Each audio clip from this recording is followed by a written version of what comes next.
Assalamualaikum warahmatullahi wabarakatuh. Bismillahirrahmanirrahim. Allahumma sholli wa sallim ala sayyidina Muhammadin wa ala alihi washabihi ajmain. Amma ba'du. Semoga semua di sini dimaafkan Allah Ta'ala. Karena ganggu wong top. Top cara pangeran, angger mukmin ya top. Begini ya, jadi saya tahu banyak foto-fotonya Mbah Mun ketika sama Ki As'ad. Bapak saya kandung juga pernah di sini ketika Muktamar 84, beberapa keluarga termasuk Ki Ahmad Siddiq karena beliau juga turunan Lasem. Yang jelas kenangan kita dengan Ki As'ad itu banyak, dari bapak, dari guru, kemudian beliau juga ngaji di Sidogiri. Saya juga dapat keluarga Sidogiri, banyaklah hal-hal. Tapi yang saya pastikan memaklumatkan diri sebagai Ma'had Ali itu entah keangkuhan, entah jujur, tidak tahu. Karena Ali itu maknanya kelas tinggi. Kelas tinggi itu bisa kelas tinggi ilmunya atau kelas tinggi ya macam-macam. Tapi saya beri contoh. Ini ya, Wahid kan masih kecil tak panggil Wahid saja. Ini tak beri contoh. Ini kitab Minhajut Thalibin. Ini saya belajar tak takriri sampai seperti ini. Ini bisa dilihat ini. Hampir di semua kitab saya, kitab-kitab induk, entah itu fikih, entah ihya, entah hikam, itu pasti ada takrirannya. Karena tadi saya sudah komplain sama Pak Khairuddin, keputusan fikih udah ada khilaf itu gak keren gitu saya itu. Karena bawaannya fikih itu khilaf. Saya beri contoh ya. Di sini fikihnya kan diajarkan kan Fathul Wahhab ya. Saya sedikit cerita tentang Fathul Wahhab. Dulu indukan kitab fikih itu namanya Al-Um, ya kan? Dikarang katanya, dikarang oleh Imam Syafi'i. Sebenarnya enggak dikarang, diimlakkan. Ini pakai bahasa Ma'had Ali, kelas tahqiq. Ya, kalau bahasa umum kan kitab dikarang Imam Syafi'i itu salah besar. Karena di situ masih ditulis qala Imamunas Syafi'i. Yang benar itu amla alaina Syafi'i, diimlakkan oleh Imam Syafi'i, ditulis oleh beberapa muridnya. Yang paling masyhur kalau kitab itu Imam Muzani. Sebenarnya di situ ada Imam Buaiti, ada Imam Robi, tapi yang paling telaten itu Imam Muzani. Sehingga kitab itu dinisbatkan pada Imam Muzani. Di beberapa itu juga ada yang dengan tanda kutip ditinggalkan oleh Imam Muzani. Disebut Infiradul Muzani anis Syafi'i. Kemudian setelah jadi Mukhtasarul Muzani, ini saya tanpa menyiapkan materi loh, karena sebenarnya saya sudah minta Gus Azam hanya ngisi di pengajian umum karena sudah saya kapok ke sini. Kapoknya itu bukan karena mangkel, tapi nggak ada perkembangan. Nggak ada perkembangan. Jadi hafal Quran itu keharusan seorang faqih. Baru hafal 4 aja diceritakan. Memang ini ngawur sekali itu sebetulnya. Memang normalnya seorang faqih memang hafal Quran. Enggak boleh hanya berapa? 4. Gak meyakinkan. Nah, Mukhtasarul Muzani itu ada beberapa hal yang beliau beda dengan Imam Syafi'i. Kemudian disarai namanya kitab Nihayatul Matlab fi Dirayatil Madhab oleh Imam Haramain. Saya punya kitabnya dan tak pelajari. Oh, ini maklumat. Bukan niat sombong, ini niat cerita fakta. Nihayatul Matlab fi Dirayatil Madhab.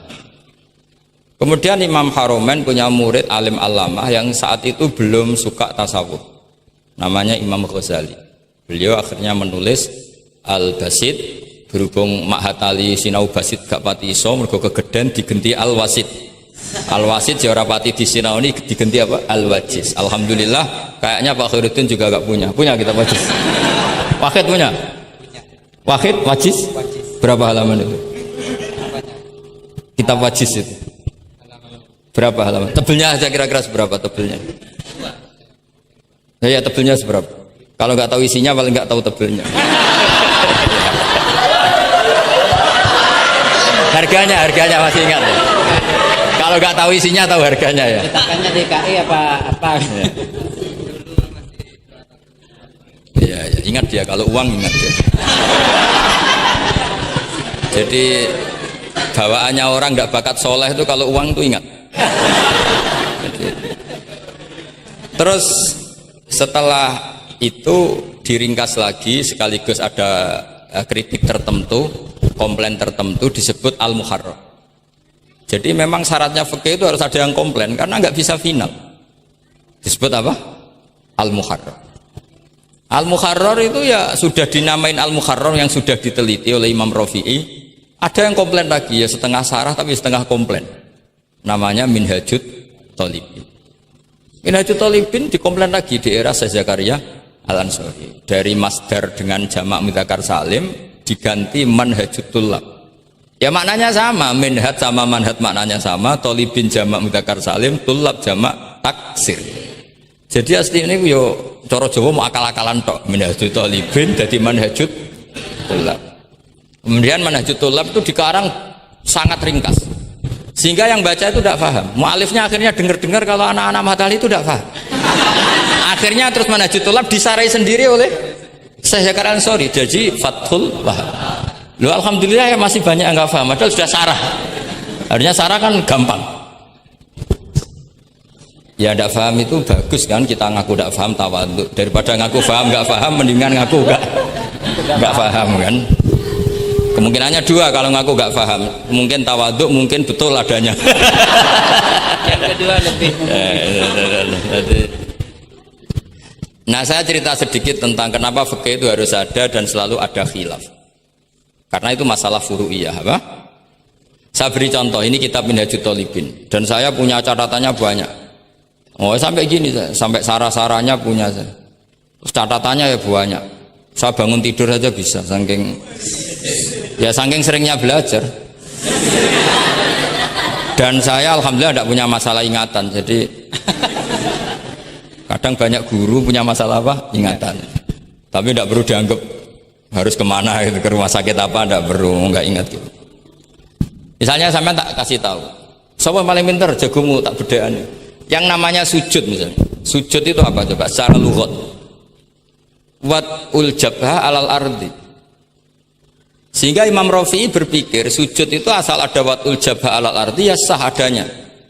Dan beliau mengklaim, ini saksinya Pak Khairuddin ini, wasabe as-sujud wa aqalluhu mubasyaratu ba'di jabati musallahu.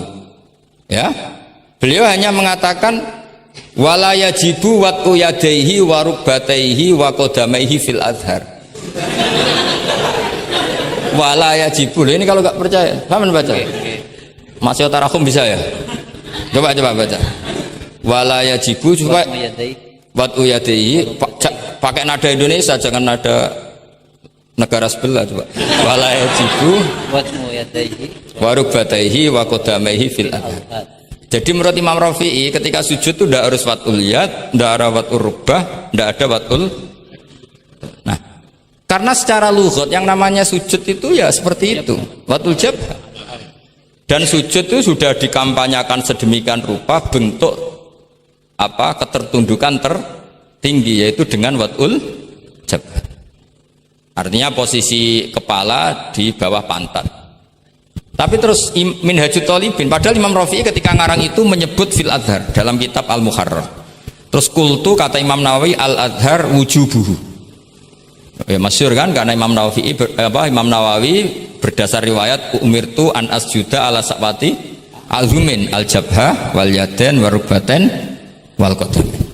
Saya baca lagi ya, umirtu an asjuda ala sabati al-zumin apa al-jabha wal yaden warubaten wal qadamen. Nah, andekan Imam Rafi'i ketemu Imam Nawawi, kamu ikut kubu siapa? Nawawi kan? Nah, sekarang oke, berdasar riwayat dan praktek guru-guru kita semuanya seperti itu. Kalau sujud melibatkan 7, oke itu berdasar riwayat dan berdasar perilaku guru-guru kita. Oke, secara sanad kita tidak punya pilihan, pasti seperti itu.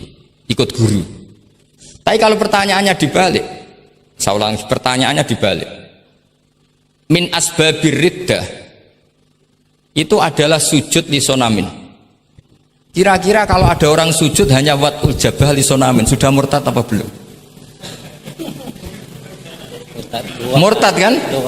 Loh enggak, sudah murtad belum? Termasuk murtad kan sujud lisonamin atau li ghairillah. Kira-kira untuk murtad syaratnya melibatkan 7 anggota apa cukup wat'ul jabah?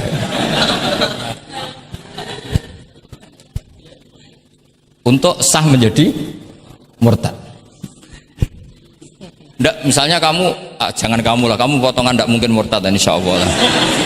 Misalnya ada orang murtad dengan cara murtad yang fi'li, contohnya apa? Kasujudin lisonamin. Murtad kan, ingatlah masih ada 3 kan, i'tiqadi, qauli, fi'li. Yang fi'li contohnya kasujudin lisonamin. Untuk menjadi sah murtad itu nunggu 7 anggota apa salawatul jabah?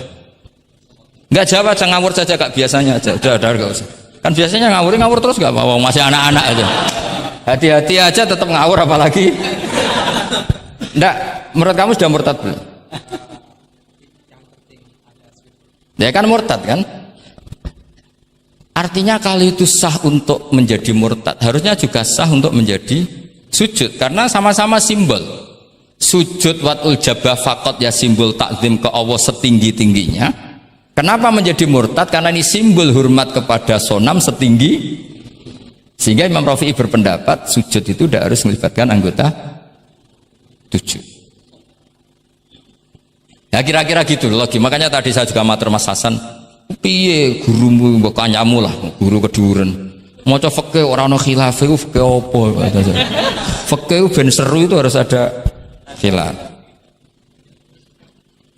Ya ini sama yang baca supaya jadi seksi. Kalau menurut Imam Rafi'i seperti itu. Enggak, ya harus jadi wala yajibu ini. Enggak akan keliru. Tadi kan sudah tak baca. Wala yajibu wad'u yadayhi wa rukbatayhi wa qadamayhi fil adhar.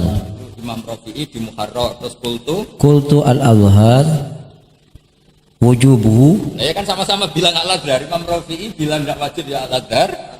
Imam Nawawi bilang wajib ya al-adhar. Kamu partai ditutup wallahu alam. Oh iya.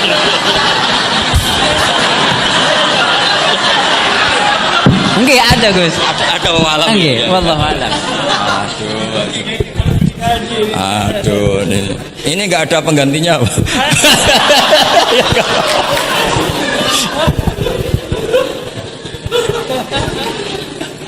Jadi fikih itu mau tidak mau harus khilaf karena sudut pandangnya seperti itu. Misalnya sopan itu baik. Misalnya saya di sini, kiai kamu saking sopannya itu dodok mulai sana itu bagus. Tapi nak kiaimu apa kepleset terus kue sopan. Sedang kiaimu kesemper lagi dok. Sehingga kita sebagai kiai itu mikir sopan itu bagus. Tapi kalau berlebihan kan tidak efektif kan. Cong aku pengen jedeng tuntun kayak kokono. Kalau sini tuh kan deprok terus melaku ke sini. Jadi makanya ya kita harus ngeritik juga, sopan berlebihan juga akhirnya ada efektif. Jong sedang kiaimu tiba mati kayak lagi dok kan gitu kan. Nah, sekarang perempuan juga gitu. Mbak-mbak yang cantik tuh baik sopan apa baik tidak sopan? Baik tidak sopan. Karena kalau sopan sama Pak Wahid, ayu sopan, mesti eling terus ra iso turu. Tapi nak ra sopan, seneng aku gaji ini Mahatali mau piro. Itu langsung lupa, dan itu bagus karena melupakan Nah, lo betul ini kan katanya tadi siapa yang hafal Quran? Ya nisa an-nabi lastunna ka ahadim inan nisa ini taqaitunna fala takhdu'na bil qaul fayatma alladhi fi qalbihi marad. Wahai orang-orang yang cantik, kalau ketemu lelaki itu jangan terlalu sopan. Fala takhdu'na bil qaul. Kalau ngomong jangan terlalu khudu, karena bawaannya lelaki yang fi qalbihi maradun, khudu itu dianggap mau. Dan tadi ada Mbak cantik sama Pak Khairuddin atau sama Pak Wahid sopan. Mohon kalau derek guru mau, mesti pikirannya, oh maksudnya gelem tak wayo, mesti dah. Padahal maksudnya derek itu menderek mata pelajaran. Tapi utek-utek begini itu kan. Yang fikol dia apa? Marot, contoh saja loh. Tapi bisa fakta. Itu mesti pikirannya itu kemana-mana. Mohon kalau derek Pak Fakid mawon, si ngomong mau ngayu, nak sengaja kan rati pikir. Sehingga unik. Khusus perempuan yang cantik itu sopan itu tidak baik di dalam komunitas lelaki yang fi qalbihi, karena pikirannya mesti, padahal Mbak tadi bilang gitu maksudnya anut Pak Wahid, ikut mata pelajarannya, tapi pikirannya sampean kan bisa enggak gitu. Fala takhdu'na bil qauli fayatma alladzi, itu hebatnya Quran. Jadi psikologi lelaki juga dibicarakan. Bawaannya lelaki kalau ketemu perempuan cantik kok sopan, kok memberi harapan, iku terus golek dukun mahabbah ngono. Kayak apa pintere Quran? Lah ini sayangnya yang hafal baru 4. Padahal saya satu mobil saja tadi hafal berapa Gus? Pakai satu mobil. Karena pondok saya memang pondok tahfidz. Jadi yang derekno saya banyak yang hafid. Jadi satu kelas kalah dengan satu mobil. Supir saya hafal Quran, penderek saya hafal Quran, yang bawakan tas ya. Oh, kalah jauh tetap sudah. Yang satu kiai tidak hafal Quran. Iya, memang pondok saya pondok tahfidz karena memang pondok tahfidz. Jadi seperti itulah. Masa kamu menyarankan orang tidak sopan? Tidak mungkin kan. Masa kita ngajari santri-santri gak sopan? Tidak mungkin. Tapi kalau kamu ajari sopan, khusus yang cantik, ketemu lelaki yang seperti itu, akibatnya fayat ma'alladzi fi qalbihi marad. Makanya di sarah-sarah atau di tafsir-tafsir sampai ada penjelasan wa yusannu lil marati takhlidu sautiha. Perempuan disunatkan menebalkan suaranya untuk menghilangkan rasa apa? Syahwat lelaki tadi. Terus paling enggak misalnya enggak mau nebalkan ya judes. Misalnya ketemu Pak Wahid, Mbak apa ning ndi? Gak urusanmu. Oh, itu mesti langsung lali. Nah, tapi nak jawab, badhe napa ngersakno napa nggih kula tak derekno jenengan riyen. Wah, bahaya. Padahal maksudnya derekno iku ya mata pelajaran, ndak ada hubungannya dengan mau dinikah. Tetap muni naudzubillah lah kalau itu. Nah, itu fikih. Jadi fikih itu menginduk ke usul fikih. Tapi usul fikih sendiri itu kalau ndak ngerti fikih jadi itu jadi liar. Karena khayalnya lebih tinggi. Makanya banyak orang yang pengagum usul fikih itu jadi liberal karena terus terlalu banyak khayal. Maka pondok-pondok itu harus ada fikih dan ada usul. Saya beri contoh liar itu begini misalnya. Maqasidus syariah itu kan bisa subjektif. Sehingga Imam Syafi'i itu yang kritik man istahsana faqad syarra'a. Orang yang sering berpikir istihsan faqad syarra'a, maka dia mau berpikir apa bikin syariat tandingan. Misalnya gini, saya ini kiai yang suka tirakat. Karena dulu misalnya mondoknya itu suka tirakat. Terus santrinya diwajibkan puasa setahun atau diwajibkan nggak boleh makan nasi. Itu bikin syariat tandingan. Karena apa? Tahrimu malam yahrum, mengharamkan sesuatu yang tidak haram, atau mewajibkan ijabu malam yajib. Itu termasuk kriminal cara Sulam Taufik. Loh iya, bahkan Sulam Taufik mengebabkan itu di bab riddah. Saya ini sudah tak toleransi, temu tak tulis minal kabair. Kalau di Sulam Taufik dimasukkan bab riddah karena ijabu malam yajib berarti bikin syariat. Atau tahrimu malam yahrum juga artinya bikin. Tidak tahu guru di sini biasanya tahrimu malam yakrum apa tahrimu malam yuharram. Umumnya bacanya apa? Bisa dua. Ya rada maju berarti sermayan. Nah, tapi kamu tidak bisa menyalahkan kiai-kiai yang mengharuskan muridnya tirakat karena itu cara untuk kasrus syahwah misalnya, untuk memecah syahwat. Tapi tetap saja nggak boleh mewajibkan karena nanti ada syariat tandingan. Nggak boleh. Syariat ini sudah sempurna, nggak boleh ada syariat baru. Yaitu disebut ijabu malam yajib atau tahrimu malam yahrum. Maka kata Mbah Mun, resikonya jadi kiai ngalim. Mbah Mun sering guyon gitu. Aku kiai ngalim jadi ribet. Apa ngaramno rokok sing darani halal yo akeh. Di halalno cah cilik-cilik rokok. Jadi kiai itu kan lebih tunduk ke konstitusi ilmu. Ribet. Misalnya begini, sampean tak bedheki. Assalamualaikum ketika salam itu yang wajib salam pertama apa salam kedua? Pertama. Itu wajib niat mufaroqah apa niat menghabisi sholat atau mengakhiri sholat apa enggak perlu niat? Nah, mesti ulama berdebat. Karena ketika Allahu Akbar bisa Allahu Akbar demo, bisa Allahu Akbar niat sholat. Maka untuk membedakan, lo kan bisa aja kan? Demo itu udah harus berontak enggak? Misalnya kamu ngerti perempuan yang kamu cintai, ternyata omongan mbek Pak Guru Khairuddin kan Allahu Akbar, guru kok ngono kan gitu kan. Nah, untuk membedakan itu kalau untuk sholat atau untuk takjub diharuskan niat Allahu Akbar. Nah, sekarang salam harusnya juga ada pikiran begitu. Ini salam karena ketemu orang apa salam karena keluar dari sholat. Makanya selalu ada ulama yang berpendapat wajib niatul khurud minas sholat. Karena logikanya kalau Allahu Akbar wajib niat sholat untuk membedakan Allahu Akbar yang wiridan, Allahu Akbar yang takjub, Allahu Akbar yang demo, untuk membedakan itu semua niat. Salam juga gitu, salam mubalek, salam kenalan, salam apa, harusnya pembedanya adalah niatul khurud minas sholat. Makanya saya tadi itu komplain sama Pak Khurudin, itu Fasul Masail Fikih kok tidak ada khilafnya, hebat betul orang itu, kata saya itu. Itu yang putih tadi. Oh yang putri itu. Nah, jadi apa? Kaidah-kaidah seperti itu nggak bisa dihindari, khilaf-khilaf seperti itu nggak bisa dihindari. Ini saya baca ya, misalnya contoh-contoh yang itu mulai apa? Mulai salam ya. Jadi pilihan-pilihan itu, misalnya di salam ana jaza anha, terus asani asyar assalam wa aqalu assalamualaikum wal aso jawa qultu al aso al mansur wa annahu la tajibu niyatul khurud. Jadi ada yang bilang tidak wajib, mesti artinya ada yang bilang wajib. Karena jadi nggak ada pilihan. Setelah ada pembanding itu tidak ada. Sekarang begini lagi. Ini yang ulama kadang-kadang ya nyuwun sewu, andekan kita ulama itu kadang ra cocok, tapi cocok ra cocok ya harus didengar, ini ngaji. Ulama fikih kadang ya sembrono, tapi kok muni ngono kualat aku. Saya ngomong aku wae. Nak darani iktidal, menamai iktidal itu ruknun qasirun ghairu maksud. Julus benas sajdatain atau jalsah itu kan ruknun qasir ghairu.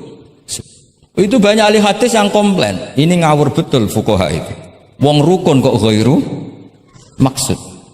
Dan mereka berani bilang itu rukun sing ghairu maksud, kusida lil fasli, hanya dimaksudkan untuk pemisah.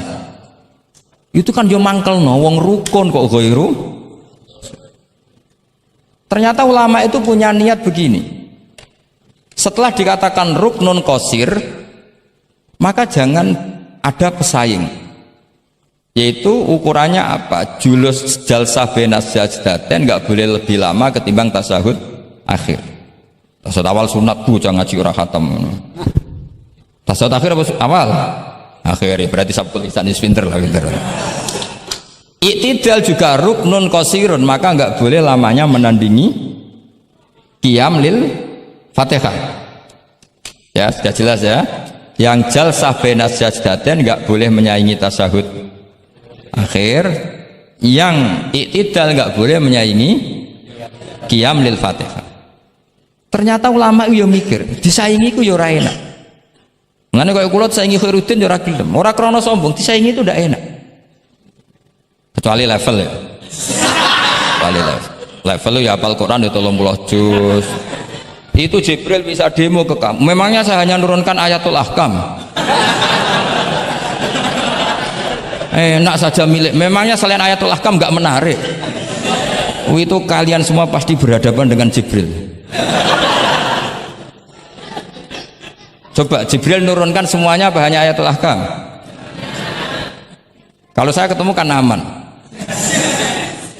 Itu pun di sana kadang masih belum lengkap setoran. Iya bahaya kamu itu. Nah, ketika wajib gak mau disaingin, ini ternyata menginduk ke mazhabnya Abu Bakar As-Siddiq. Di antara sifat Allah paling keren itu la syarikalah. Di mana-mana zat yang top itu gak mau saingan, dan itu normal karena memang gak ada yang setara dengan Allah. Suatu saat Abu Bakar itu pulang. Ini nanti saya cerita fikih banyak. Kamu pasti setelah ini tambah pinter, tak jamin. Bukan barokahnya saya lah, barokahnya Mbah Mun, barokahnya Mbah As'ad gitu. Tapi kena ras sombong yang termasuk barokahku lah gitu ya. Kamu tidak sombong, tapi sombong juga gak apa-apa. Terus biasa salah, orang salah sombong salah liane. Abu Bakar pulang, di situ itu istrinya menyediakan beberapa makanan untuk sahur. Itu marah besar. Apa kamu mau menandingi Ramadan sehingga puasa sunat aja persiapannya seperti ini? Bahkan sebagian riwayat itu beliau memukuli kidrun, jadi itunya ada yang dirusak lah kira-kira gitu. Ini dengerin betul, nanti akibatnya di fikih. Makanya di fikih apa? Sholat fardu itu nggak mau kesaingan. Sholat fardu wajib qiyam liqadirin. Nggak boleh sholat sunat bersyarat begitu. Harus sah qu'ud meskipun ma'al qudrah. Karena fardu itu nggak mau saingan. Jadi fardu ya rada egois kira-kira gitu. Nah, mesti sama lagi krungu iki gitu. Maksudnya sering roh hukumnya tapi baru tahu logika ini. Loh aku rasul don soal yakin. Soal yakin. Karena fardu itu nggak mau. Poso fardu wajib tabyitun niat. Nginep non niat mulai malam. Poso sunat tidak. Ketemu jam 9 kamu belum makan, belum ada dukhulu syai'in fi jawfika. Terus niat puasa sah enggak? Sah. Ada bedanya enggak fardu sama sunat? Ada. Salat fardu wajib itmam. Puasa wajib itmam. Puasa sunat amiru nafsi. Wah, puasa sunat kok bojo lagi apian bisa kamu batalkan. Tapi nak puasa fardu, oh sanksinya berat. Itku raqabatin sampai iya, siamu sehari ini apa? Mutatabi'an. Terakhir itamu sitina. Tapi kalau puasa sunat amiru nafsi. Kamu terus monggo, ndak terus intinya fardu itu nggak mau disaingin. Batin fardu egois kata saya. Nah, Abu Bakar sampai begitu. Ono wong poso sunat kok sampai nyiapno buka, nyiapno sahur ku marah. Bahkan marahnya nggak sekedar di hukumnya, di perlakuannya. Kamu itu memperlakukan puasa sunat aja kok kayak memperlakukan fardu. Hanya di menunya, di persiapannya. Dan ternyata Imam Syafi'i benar, ternyata di hukumnya juga harus beda. Misalnya tadi qiyamul qadir fil fardi wajib qiyam, tapi kalau sholat sunat boleh qu'ud walau ma'al qudrah alal qiyam. Jadi ini ulama. Ini perpaduan usul fikih dan fikih. Jadi fardu itu ya agak angkuh lah kira-kira gitu. Angkuh itu kalau baik namanya izzatun nafs. Memang harus beda. Lah di sini. Nah, di bab zakat juga sama. Ukuran wajib itu apa? Akhdhal imamu qahron atau la yuqta'u yadu sariki. Ben kita tambah pinter. Tetap goblok ya ora apa-apa zaman akhir, tapi kita tak pinterno sithik lah. Ketika seseorang diputuskan wajib zakat, kok tidak mau zakat? Efek hukumnya apa? Akhdhal imamu qahron. Imam boleh ngambil paksa. Atau kalau mustahik itu nyuri dengan kadar yang memang jatahnya la tuqta'u yadu. Mergo ana syubhatul milki. Jadi, paham ya? Jadi sampean misalnya fakir, tanggane Pak Khalidin gak gelem zakat, nyolong jatah. Andaikan dia lomo mustahik kamu itu dapat sekian. Itu nggak boleh dipotong tangannya karena kamu ngambil jatah. Jadi sekali diputuskan wajib itu punya akibat akhdhal imamu qahron atau la tuqta'u yadu sari. Jadi itu fikih. Jadi fikih itu konsisten. Nah sekarang yang dikatakan fikih itu ainut ta'ah apa shawab, apa hak. Nah, itu yang ulama berdebat. Sekarang misalnya sampean tak bedheki begini. Sing darani salat sing sah iku madhep kiblat. Betul kan? Ya, betul. Masih ingat ya? Sekarang madhep kiblat itu menjadi baik karena nurut Allah apa karena madhep kiblat? Karena nurut Allah. Sehingga semangat fikih semangat taat ning Allah. Falau sholla arba'a raka'atin bi arba'i jihadin itu enggak perlu i'adah. Karena ketika aku istihad sana itu kiblat, rakaat kedua rubah ke sana, rakaat ketiga rubah. Allah ngitungnya, cah iku capek oleh kepin roh kiblat tenanan nganti spekulasi ping 4. Artinya apa? Karena kadang Allah itu butuh taat apa butuh kasile? Butuh taat. Nah, ini yang paling angel. Tapi di dalam banyak hal kaidah fikih itu al-ibrah bima fi nafsil amri. Kadang bima fi dzannil mukallaf wa bima fi nafsil amri. Kadang mu'al ibrah bima fi dzannil mukallaf la bima fi nafsil amri. Jadi selalu fikih itu khilaf. Fikih yang furu'iyah maksudnya, yang furu'iyah. Ini kadang-kadang rada angel gurumu ini. Nah, sekarang misalnya seperti itu. Ijtihad tadi. Ijtihad itu apa coba? Ya tadi, ketika Anda sholat madhep sana terus taghayyara ijtihaduka. dan memutuskan kiblat ke sana, kamu harus nuruti istiadat kamu apa enggak? Harus nuruti kan? Karena kalau kamu teruskan di rakaat kedua madhep sana, berarti kamu ibadah dengan cara yang kamu yakini salah, maka harus rubah. Karena ada kaidah al istihad la yungqadu istihad. Ya kok ijo pinter iso nerusno. Nah, ternyata itu sudut pandang kalau dengan kaidah itu, sehingga lau sholla arba rakaatin bi arba'i jihatin sohat sholatu. Tapi kalau dibalik al ibro fil ibadah itu bima fi dzanil mukallaf wa bima fi nafsil amr. Nah kalau andekan sudut pandangnya pakai kaidah itu, berarti kan pasti ada 3 jihad yang salah. Pasti apa mungkin? Pasti. Nah kenapa di bab al-istihad itu ditoleransi? Padahal jelas yang 3 ini tidak fi nafsil amr. Lagi-lagi tidak semua ulama cara pandang sama. Yang satu pakai kaidah ini, yang satu pakai kaidah. Makanya saya sering mencontohkan berkali-kali, kalau kamu ingin sowan saya nggak apa-apa, tetap baik. Karena kemungkinan seneng kiai ya 2. Dulu saya sering bercerita, ada tabiin tanya sama sahabat, bagaimana wajah Rasulullah SAW. Tabiin ini nangis. Wallahi saya ini saking hormatnya, saking haibahnya Rasulullah, saking hormat saya tidak pernah berani melihat wajah beliau. Saya sowan juga agak berani karena takut ganggu. Jadi cara seneng kiai itu ya kadang ra perlu sowan. Karena bawaannya itu ganggu. Loh misalnya saya ketemu anak istri saya kan asik, terus ketemu Wahid kan ya pusing. Jadi Allahu Akbar. Provokator ini. Jadi justru saking takzimnya Rasulullah, pilihannya itu tidak sowan karena takut ganggu Rasul. Ada sahabat yang pilihannya sowan, wong jenenge seneng ya sowan. Tapi kalau dibalik, jenenge seneng ya aja ganggu, ayo milih ndi. Ini 2 mazhab yang sama-sama kuat. Jenenge seneng ya sowan, jenenge seneng ya aja ganggu. Ayo milih mana kamu? Ada 2 pendapat. Kenapa Anda begitu yakin dengan satu pendapat? Di furu'iyah, saya ulang lagi di furu'iyah. Ya, bukannya maklumat tidur. Jadi tidak gampang. Sholat pakai pakaian resmi begini itu bagus, pakai jubah, kamis atau pakai hem, pakai sarung itu bagus. Tapi andaikan Nabi selalu sholat demikian, itu bahaya. Saya ulang lagi, bahaya bagi syariat ini. Ini saya niat ngajarin gurunya, bukan anak-anak.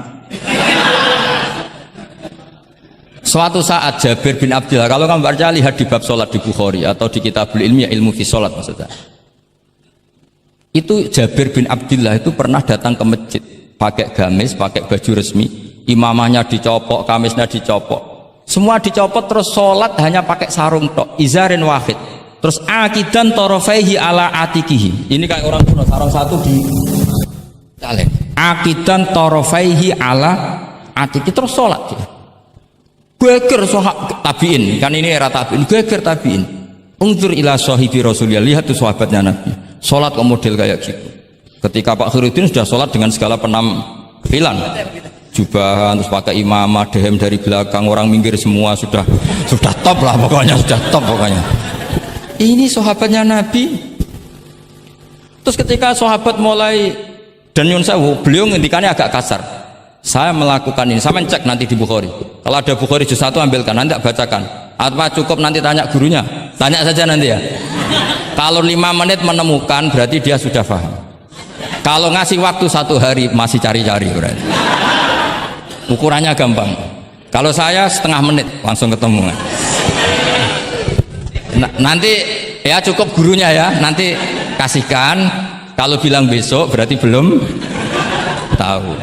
Tapi kalau 5 menit kok ketemu ya sudah lumayan deh.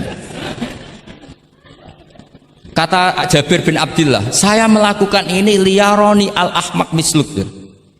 Keras sekali. Saya melakukan ini supaya orang ahmak kayak kamu itu tahu. Ahmak itu terjemahnya nggak usah diterjemah. Ya play jahil atau teman akrabnya apa? Jahil yang agak kebablasan itu namanya apa? Ahmak. Jahil yang ya sudah seperti itu. Ternyata itu berkahnya Masya Allah sampai sekarang.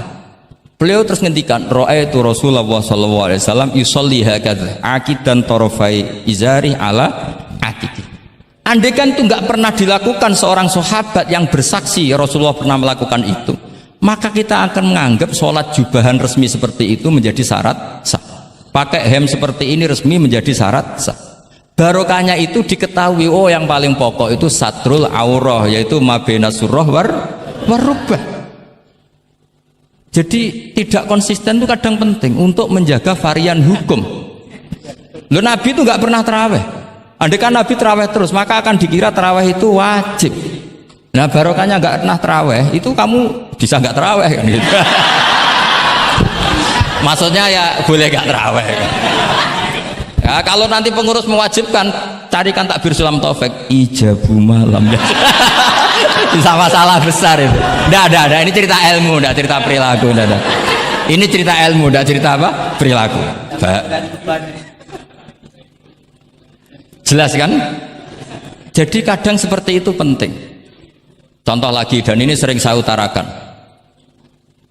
Ketika Nabi Fathu Mekah, tofa ashabu jami'an, itu musyatan. Semua ketika tawaf itu jalan kaki. Tapi Nabi ku unik. Tofa Rasulullah wahdah rokiban. Nabi tawaf itu pakai kendaraan unta. Yang lainnya musyatan, semuanya masin, jalan kaki. Tapi Nabi malah tofa rokiban. Padahal jelas kaidahnya al ajru bi qadrit tab. Tapi andai kan Nabi kok tofa masyian, maka kita tidak tahu caranya tawaf, tidak tahu hukumnya, atau paling nggak nganggep bahwa syarat sahnya tawaf harus jalan. Tapi barokahnya Nabi tofa rokiban, akhirnya ada hukum, ternyata syarat sahnya tawaf tidak harus jalan, tapi boleh berkendara. Akhirnya kita tahu orang sepuh sedikit sholat tawaf pakai kursi roda, pakai macam-macam. Jadi semuanya itu berkah, perbedaan itu berkah. Tapi yang baca harus orang alim. Kalau orang yang fikal bi marot ya piye Nabi karep wong ya kon mlaku dene enak-enakan numpak.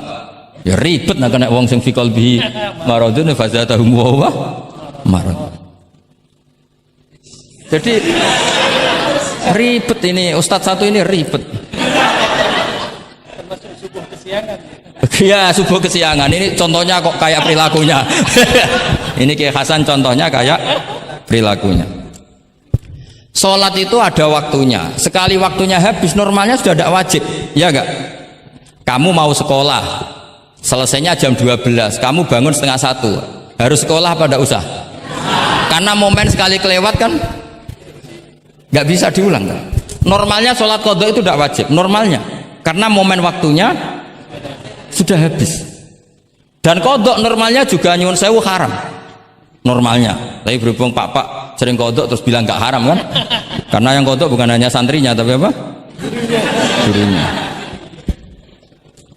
Tapi nyuwun sewu, Nabi itu tahu ditakdir qadha. Saya tidak bilang Nabi qadha, ditakdir qadha. Ini bedanya Nabi dengan kamu.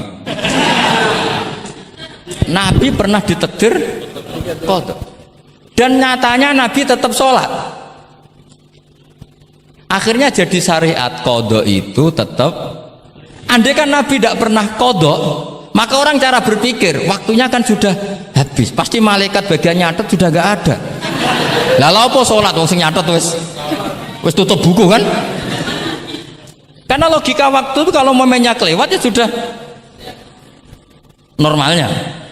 Tapi agama ini tidak seperti itu. Berhubung Nabi pas qadha juga sholat, itu kayaknya juga jamaah ya. Wah itu yang ribet itu. Ya kan jamaah kan itu. Jamaah kan? Wah aku nak mbok praktekno ning pondok. Ya ribet. Separuh pondok qadha terus dimami Khairuddin sing qomat wahid. Wah. Perkara kan? Nah barokahnya ngerti kunut itu sunat, pura-pura ndak kunut. Akhirnya kayak orang baik kan, yaitu mau melakukan sholat duha. Ini Saya sedang sholat duha. iya akhirnya guru saya sedang sholat duha. Itu husnudon yang gioblok gitu.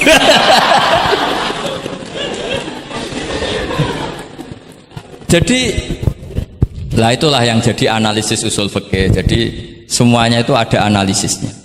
Saya ulang lagi, semuanya itu ada. Yang jelas itu diantara pantangan Islam itu ijabu malam yajib dan tahrimu malam yahrum.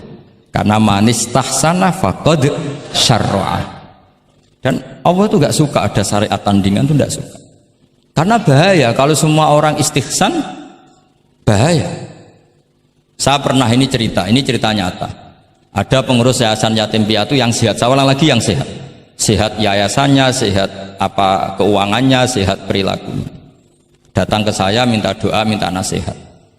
Normalnya kan saya puji, tapi saya dingin saja. Saya bilang yayasan yatim piatu itu bagus, tapi lebih bagus lagi kalau dibiarkan. Karena anak-anak yatim ini kan milik keluarga. Setelah bapaknya mati, biasanya mbahnya ngerawat, Pak D, Pak Leknya ngerawat. Nah, dengan kamu ambil ke yayasan itu, dia tercerabut dari keluarga. Satu, Anda jangan merasa perilaku Anda atau solusi Anda atau amal Anda lebih baik. Bisa saja kalau di keluarga lebih. Tak beri contoh, anak yatim di kampung saya ini gendut-gendut. Karena dulu Pak D, Pak Leknya, mbahnya tidak pati sayang, barokah yatim sayangnya berlipat. Terus kedua, barokahnya di rumah makannya bebas. Kalau di yayasan kan harus pakai jam. Mana seneng cah cilik makan di jam. Jadi biar, ya nah ini lagi-lagi khilaf. Yang setuju yayasan yatim, yang sehat loh, kalau yang nggak sehat memang kita tidak cocok. Yang sehat, bayangkan yang sehat. Itu saja ada masalah.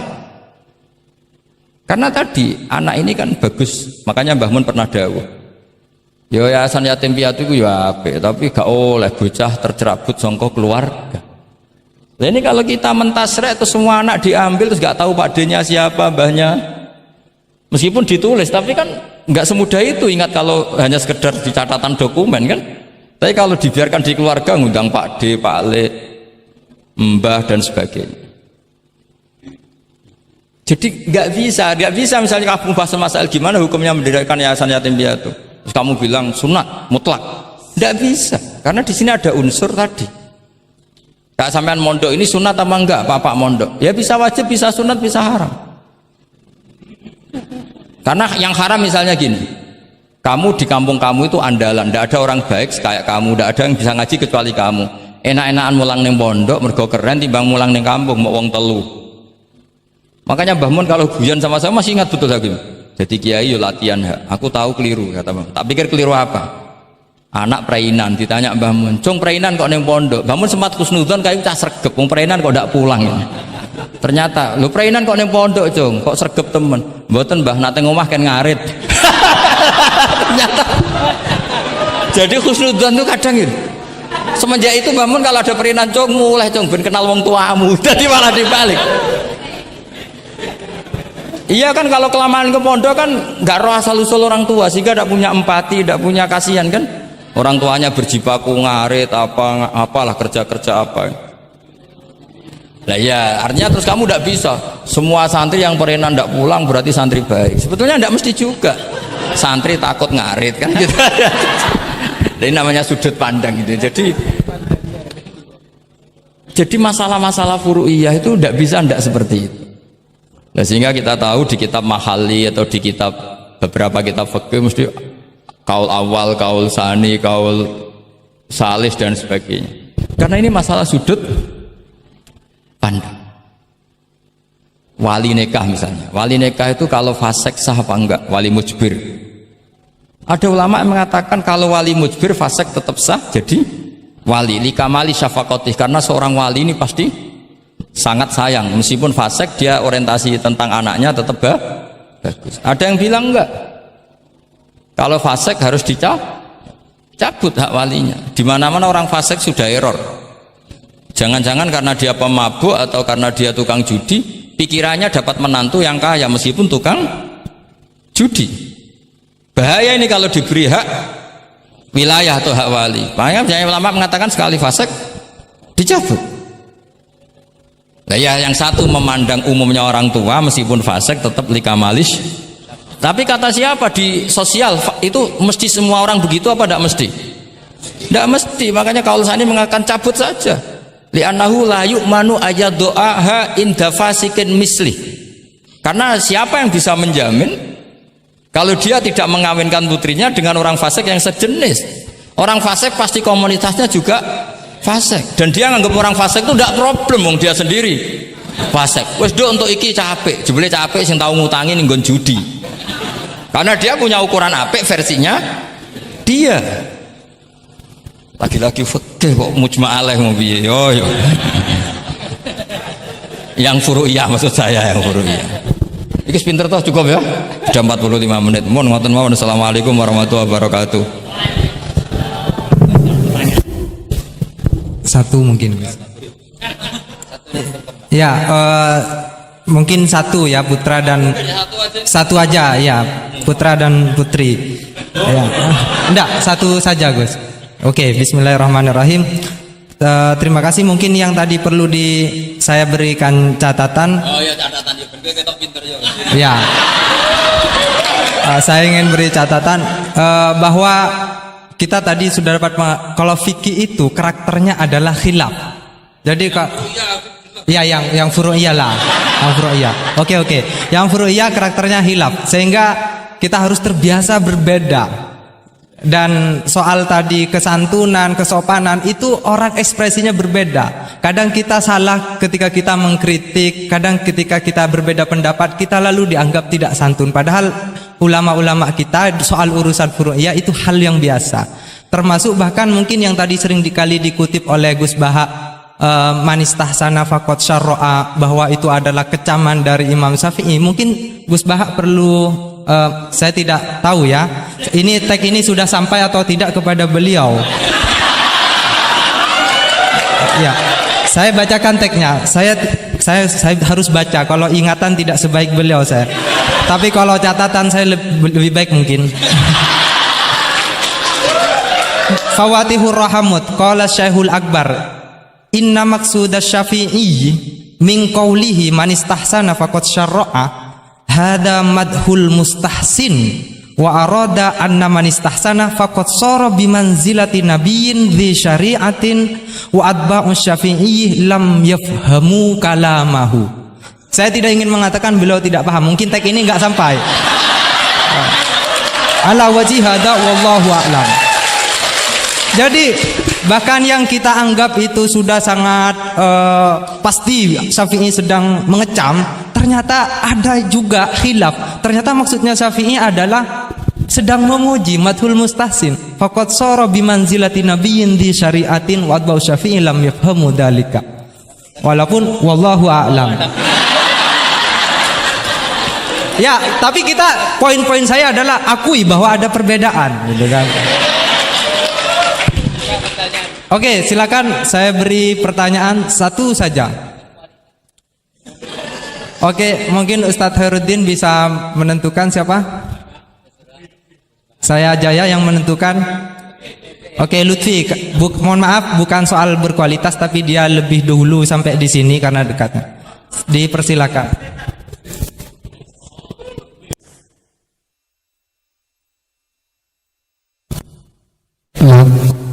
Assalamualaikum warahmatullahi wabarakatuh.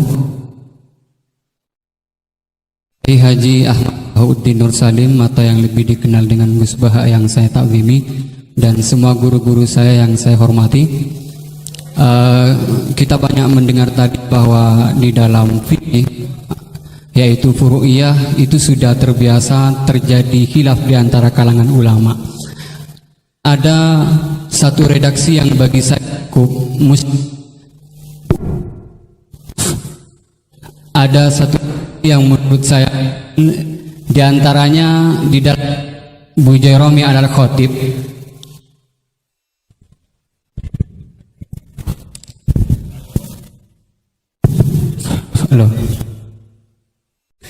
Di antaranya redaksi yang terdapat dalam kitab Bujairami al-Khatib, dan ini juga dikutip di dalam kitab I'anatul Thalibin ketika membahas soal apakah ad-dukhon itu dapat membatalkan puasa atau tidak. Dukhon yang dimaksud di sini adalah dukhon yang masyhur dengan kata at-tutun atau tembakau, atau dalam konteks sekarang mungkin rokok. Itu kan ulama sebetulnya berbeda pendapat, bukan hanya dalam apakah membatalkan puasa atau tidak, bahkan hukum rokoknya aja ulama sudah berbeda pendapat. Tetapi kemudian ada redaksi yang menarik bagi saya cukup muskil, yaitu beliau tiba-tiba mengatakan begini, la'anallahu man ahdatsahu, semoga Allah melaknat orang yang memproduksi rokok. Itu penting digarisbawahi. La'anallahu man ahdatsahu. Man ahdatsahu bukan man ista'malahu.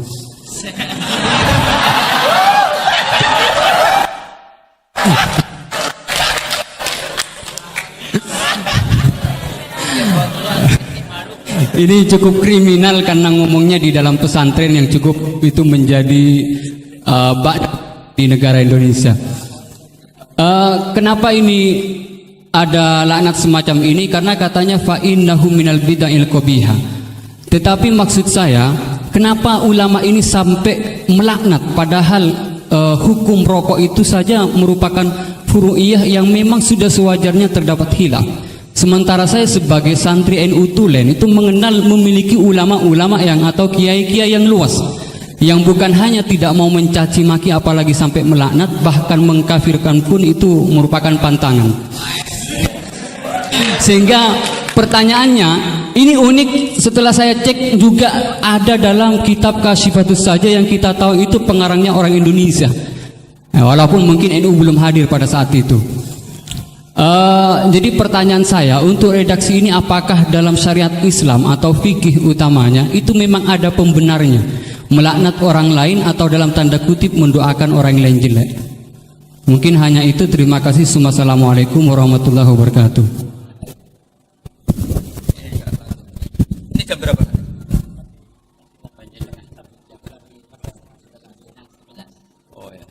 Bismillahirrahmanirrahim. Semoga Allah mengampuni Pak Wahid.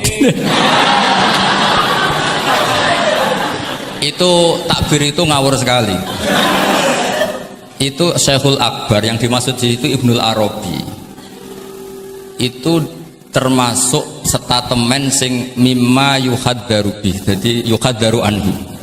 Termasuk fatwa-fatwa yang orang harus menghindari. Apalagi itu justifikasinya wa atba'u syafi'i la yabamuna. Sampean lihat di semua kitab usul fikih itu masyhur itu ibtalul istihsan. Termasuk di kitab Sayyidina Muhammad Syari'atu wa Al-Khalid. Semua kitab usul fikih Imam Syafi'i menolak istihsan apa menganjurkan? Menolak. Sekarang keyakinan orang banyak Imam Syafi'i menolak, dengan satu orang Imam Syafi'i memuji. Jumhur versus wahid satu orang. Doakan ya semoga Allah memberi tobat.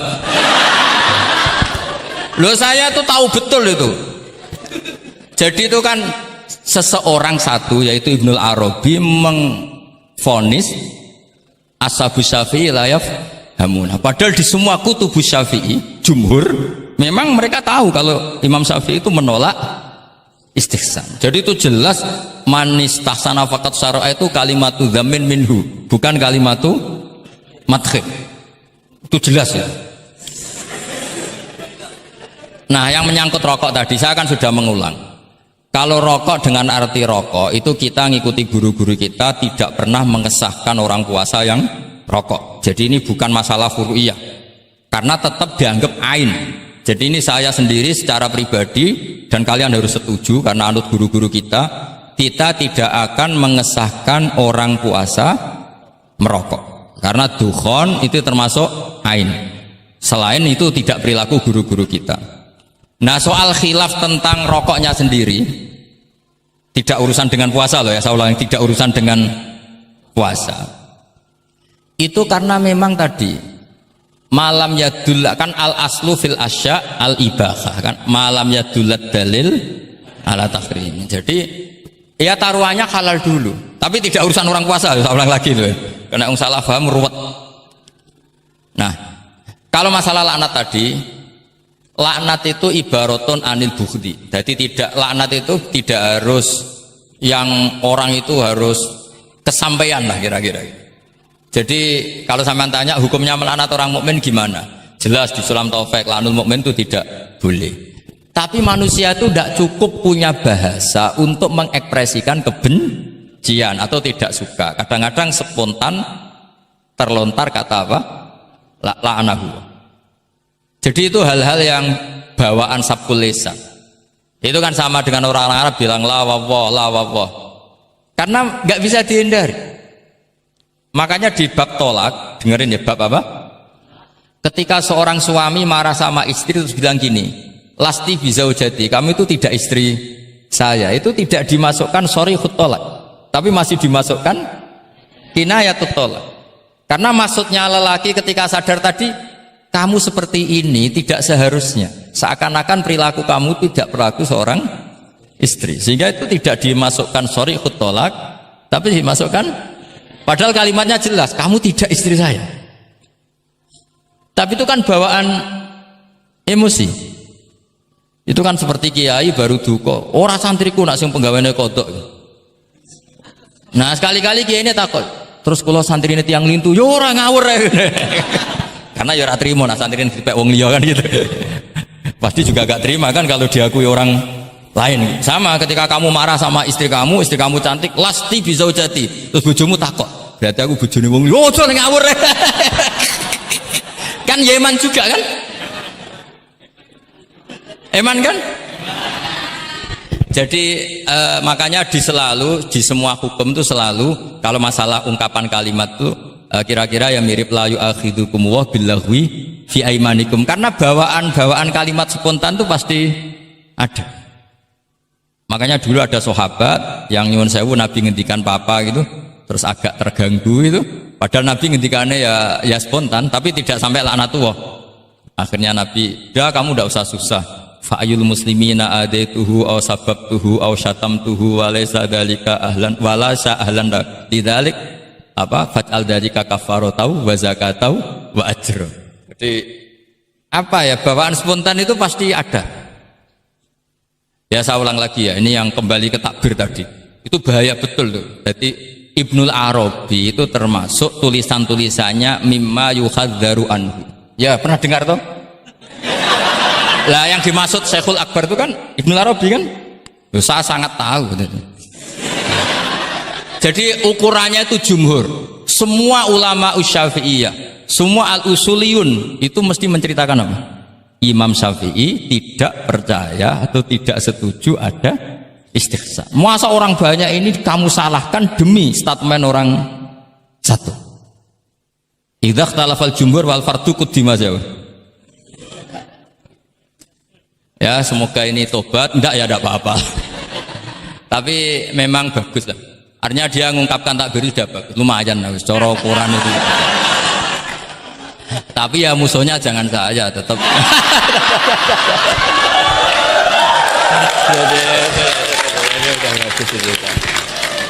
Kalau ada yang jauh seperti Abdul Wahab Wartab memadukan yang dimaksud. Oh enggak mungkin, itu memang salah. Jadi cari saja di Ibtalul Istihsan. Ya pokoknya walhasil ashabu Syafi'i semuanya menolak istihsan. Wong Imam Syafi'i butuh gini. Kalau nanti ada istihsan yang baik, mintanya Imam Syafi'i jangan katakan istihsan, itu masuknya kias. Karena kalau kias kan ada makis, nginduk ke makis aleh. Lah makis aleh ini ada nasnya. Pokoknya butuh Imam Syafi'i itu jangan sampai orang tercerabut dari akar Quran dan hadis, kemudian istihsan dengan subjektivitasnya sendiri, dan itu kalau pakai subjektivitasnya sendiri namanya fakot syarro dong ya ini. Oh, alhamdulillah. Tapi ini sudah pinter loh ya, jangan terus ya. Jadi ini menghormati Jumatan, yang jelas ini sudah 2 kali sudah cukup tuh, sudah pinter. Iya sudah. Loh provokator. Nggih wonten ditutup Al-Fatihah.